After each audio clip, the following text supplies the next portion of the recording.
Hi everybody, my name's Jenny Lauder and I am a physical therapist at RHI.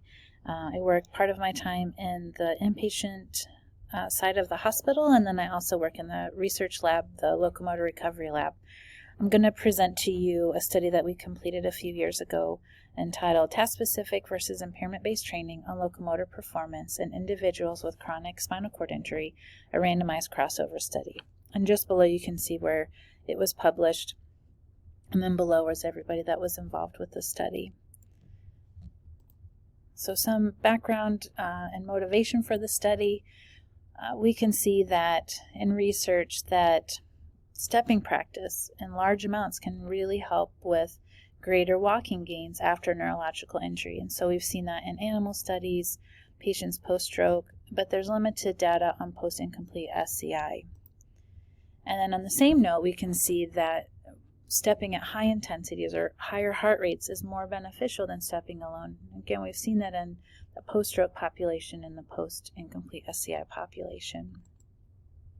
And when we look at conventional therapy, this study by Zbogar, they had an observational study where they looked at inpatient physical therapy practiced. And so they noticed that walking really wasn't emphasized. And so they had about 100 steps per session in people that were ambulatory incomplete SCI, and that there were about 200 non-walking leg movements. And with activities-based therapy, we can see that in the studies that look at what they've been doing, they look at walking and non-walking tasks. It's this kind of throw everything at the wall treatment interventions, and we'll see what works. And there is some research to say that intensity might be important. So high intensity strengthening, aerobic cycling, circuit training. So really, how do these things fall into helping people walk better? And so our question is, does a greater amounts of stepping practice improve stepping, or do we just need to work hard? So the purpose of this study was to really look at the specificity of training. What are we doing during our treatment sessions, and how that affects walking outcomes in the incomplete spinal cord injured population. So our hypothesis is that high intensity and stepping practice together will give us greater walking outcomes than high intensity and non-stepping practice or impairment-based type interventions. So in the study, what we did was the inclusion criteria involved people with motor incomplete SCI of T10 or higher. They had to be greater than 1 year post-injury, and they needed to be able to walk at least 10 meters at speeds less than 1 meter per second. They were allowed to use their customary assistive device, and they could use below-knee bracing as needed. And the exclusion criteria included additional neurological or orthopedic injury that limits ambulation, and then they were not allowed to be in PT at the same time. So for this crossover design, essentially what this is a figure of how somebody would go through the study. So at A1, this is when they would do their baseline testing. After that, they would be randomized to either the stepping training or the non-specific training, and that would be for 6 weeks. So then once they completed their interventions, they did post-testing, and then, which is the same as their baseline testing. Then there was there was 4 weeks off in between the two at least, just to limit any kind of carryover type effects. And then here at A3, they did baseline testing again. Same testing, A1, 2, 3, and 4, all the same protocol for testing. So if they did stepping training on this first part, when they came back after A3, they did non-specific training and then did their post-testing. So if they started with non-specific training, and then they would do their testing, take a break, and then when they came back, they did stepping training. So that's a crossover design. So in the interventions, they received up to 20 one-hour sessions within a 6-week time frame. And we matched it to, if they did 18 sessions for their stepping training, they did 18 sessions of non-specific. So we really tried to make sure that the dosing was the same for each person. And that both groups targeted high-intensity training, so heart rates of at least 70% of their heart rate reserve and an RPE of at least 15.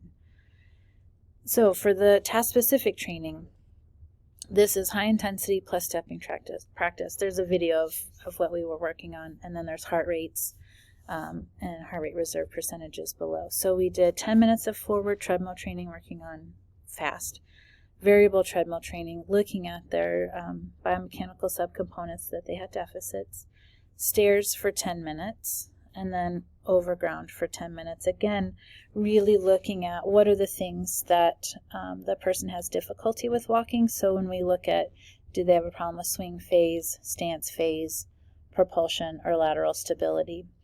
And that we were not concerned with normalizing walking patterns. So you can see that at times people would have increased spasticity during the activities.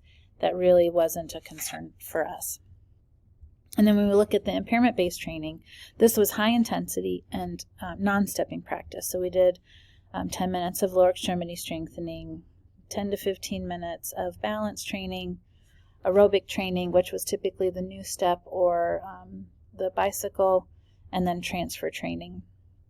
Again, really focusing on increasing heart rates, and then looking at just some of the, for strengthening, it was what were the muscles that we thought were contributing to a poor walking function. And again, we really tried to push them and really get their heart rates up. All right, so for their outcomes, we looked at the primary outcomes were the peak treadmill speed and their fast speed over ground. And then for the secondary outcomes is their self-selected speed over ground, the 6-minute walk test, the Berg balance scale, the 5 times sit to stand, the activities of balance confidence scale, and then their peak recumbent step or power. So this was on the new step, and you can see on the picture on the right. It's similar to a graded treadmill test. So they started out with a lower resistance on the new step, and then every minute we increased the resistance, and they had to complete the entire minute within a certain cadence. So it was a maximal exertion. So the test stopped when they either couldn't do any more, they asked to stop, or they couldn't keep that cadence within the parameters that were set. And so the peak is the last minute that they were able to complete, like the full minute. And so for the analysis, we used an on-protocol analysis, which means that people that were not able to complete the study or finish the protocol, then their data was excluded. And then our alpha was 0.025, as we had 2 primary outcome measures that we were looking at. We had 16 people within this study, and because it's repeated measures, each group had the same people in each treatment intervention. But when we split it up to who did stepping first versus impairment-based first, those 2 groups, there were no differences in their demographics. And so we really wanted to make sure that we had the number of sessions the same, which was great. The steps per session, of course, that's going to be different because one group really focused on walking and the other one was impairment-based. And we had talked earlier about making sure that we were keeping their heart rates the same. Well, we had a hard time doing that. Like I said, it was really hard to maintain a high intensity with impairment-based, and even trying to do like a circuit training type activities. It was just a challenge, and you could see we were really pulling out all the stops as far as getting heart rates up and making things challenging. However, we were able to keep their RPEs the same. And when we look at the primary outcomes, so fast speed over ground, if we look at these the dotted lines, that's the impairment-based treatment intervention. And so that is from the triangles are that they did impairment-based first, the squares are that they did walking practice first. So you can see, so from baseline to post, this is the intervention. There really wasn't a change in their fast speed, and that was regardless if they did it first or if they did it second. And then when we look at the walking group or the task-specific group from baseline to post, there's a change in both of the groups. So it was significant from start to finish, pre to post, and then also between the 2 groups. And then we see something really similar then with their peak treadmill speed. This is the impairment-based group. start to finish, not a big change in their peak treadmill speed, first or second, if it was their first intervention or the second group. And then we see similar results in that the task-specific group had a nice change from start to finish. And that was significant between the two groups and then also from start to finish. And then when we look at some of our secondary outcomes, self-selected speed didn't change between the two groups. And the 6-minute walk test, it was really similar to the figures that I just showed you on the previous slide. So the impairment-based group, there really was no change, regardless if it was the first or the second intervention group, and it was no change between start to finish. But the task-specific group had significant changes from baseline testing to post-testing, and it was different between the impairment group. The ABC was different, which was interesting. The task-specific group had bigger changes in their ABC scales versus the impairment-based group.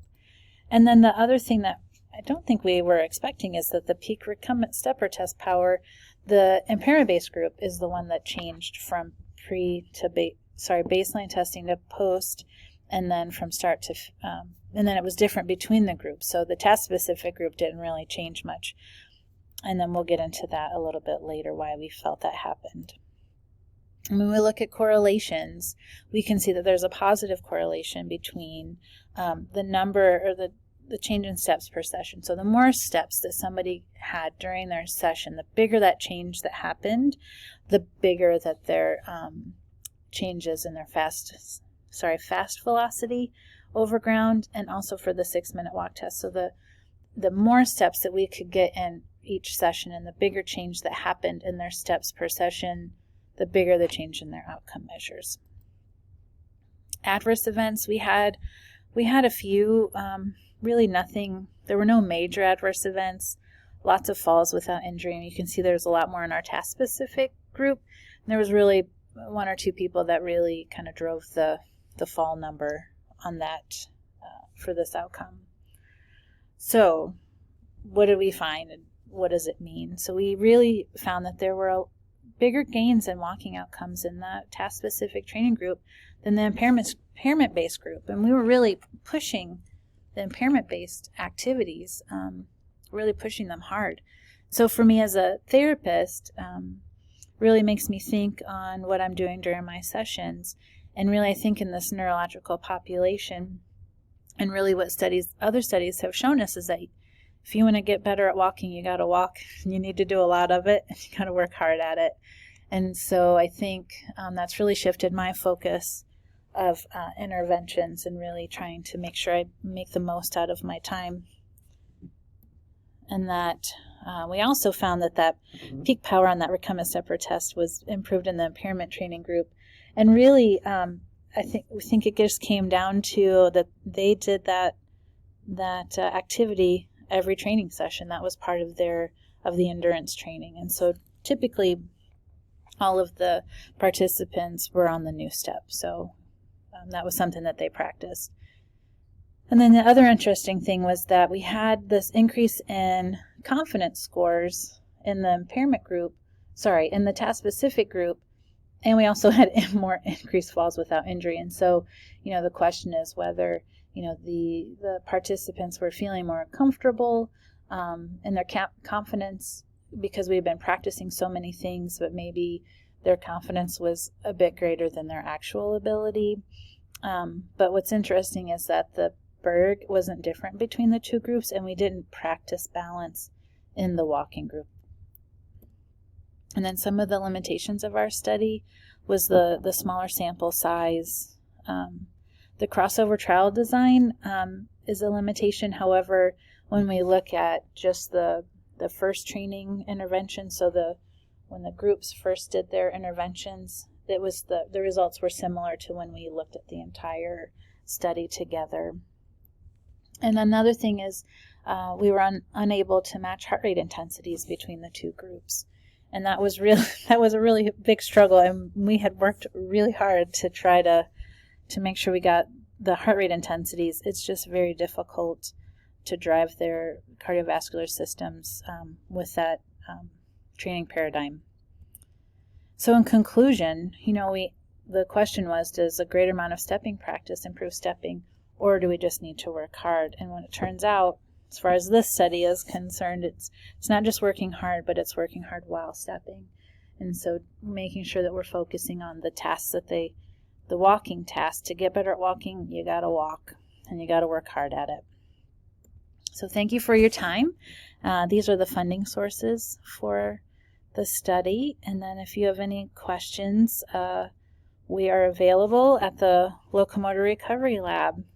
Thank you.